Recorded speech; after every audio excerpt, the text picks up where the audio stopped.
Victor put mustard on a cracker, made it like a burger, and ate it. This was all he had to eat for the entire day. Later, he saw leftover food on a table, but just as he went to pick it up, a woman walked over. She returned an airport luggage trolley, and the machine gave her a coin.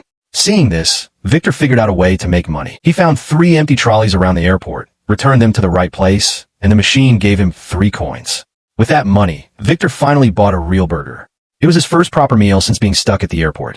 Soon, Victor spent all his time collecting trolleys, and the machine kept rewarding him. Now he could afford bigger, tastier burgers. But a few days later, he saw in the news that a civil war had broken out in his country. Because of this, his passport and visa were now useless, trapping him inside the terminal. At night, he went to an old waiting room, lined up the chairs, and made a small bed. This was his only way to sleep. He even used the airport washroom to bathe, slowly spending his entire life inside the terminal. One day, the airport manager noticed him and tried to kick him out.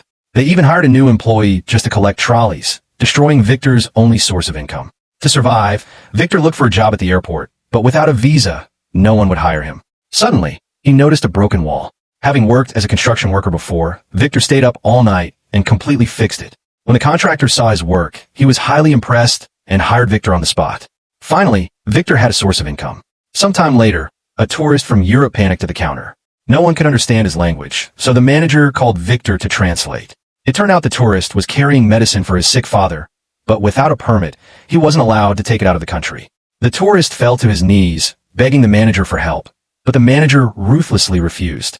Seeing the man broken, Victor came up with a trick. He declared that the medicine was actually for animals, which didn't require strict checks. His trick worked, and the tourist successfully sent the medicine to his father. The manager was furious and threatened Victor in anger. However, news of Victor's bravery quickly spread across the airport,